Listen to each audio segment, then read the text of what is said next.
I join you from the top of the Purley Way, the A23 in Croydon.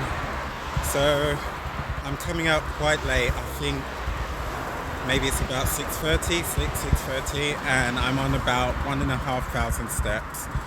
I was working from home today, so not much walking. I'm just pushing the bike as well, so it's a bit awkward.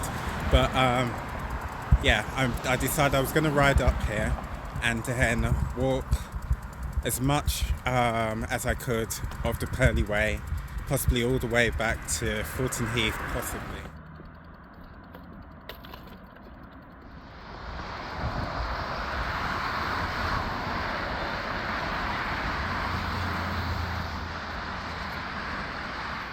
So I've decided to head off of the pavement and walk down through the Purley Way playing fields. And in the distance, I mean, it's quite small in the footage, but it's very big here in person. You can see the famous skyline of Croydon. I mean, locally famous, maybe infamous for some people. And actually, you won't be able to see it in the footage, but from here you can see the Shard and the skyline of the City of London. You can also see what I believe are skyscrapers at Vauxhall, and then just at the end of the trees you can see the iconic chimneys of, I believe it was called Croydon Power Station B. So that's where IKEA Croydon is, and thankfully the chimneys were retained when the power station was demolished, and they were rebranded with the IKEA colours at the top.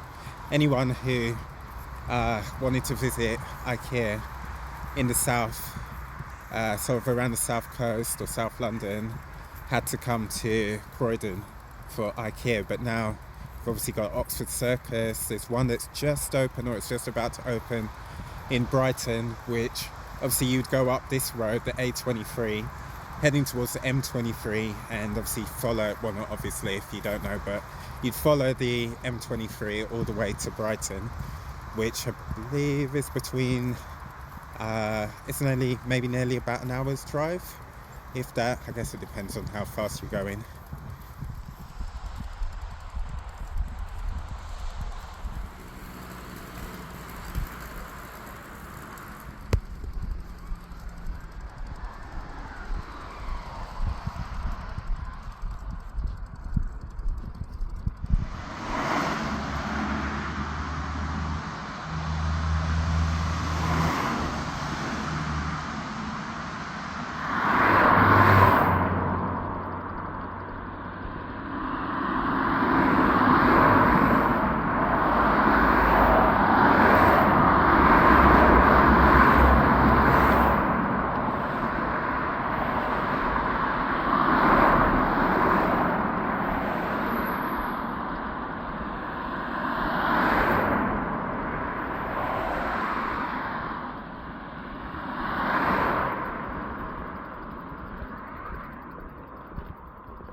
So I made a really big mistake. I should have brought the GoPro, because I'm pushing the bike, I'm holding it with one handlebar and holding the camera, the phone, and trying to balance the bike and not have the phone all over the place. But no, it is what it is. You just got to do what you got to do. But this area that I'm walking through, the colonnades, I think they still call it the colonnades. So the wicks that I walked past, it used to be a nightclub, like a super club. And then it was a complex where it had bowling and arcade and all that sort of stuff. And now obviously it's a Wix. But we're heading over to the airport, Croydon Airport. So we're actually going to head back on ourselves. Because when we cross the road, there's something I want to film that I want to show you guys. And actually the area also that I just came out of, that I walked around with the McDonald's, I went in there just to try and add up the steps as well. So a bit of a cheeky diversion.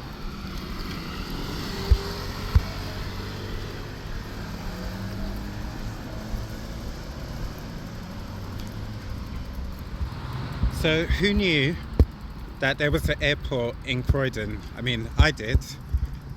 So this is Croydon Airport, which was actually basically London Airport. It was London's main airport until the planes got too big, and then Heathrow superseded it, and obviously Gatwick came about later. But it's really cool. You got a museum in there. I think it opens once a month, every last Sunday maybe, and you've got this de Havilland plane here as a permanent sculpture or monument or statue, whatever you'd say. But there's a few things about Croydon Airport. It was the first airport, I believe, with a terminal. So this was a terminal building, and it was the first airport to have an air control tower. And apparently the whole Mayday, Mayday call for help was invented at Croydon Airport. So it would be interesting to go into a multiverse where Croydon Airport was able to expand, and this became maybe more the Gatwick. But as I said, the planes obviously got a lot bigger and there wasn't the room to expand, so the airport closed, I think, in the 50s.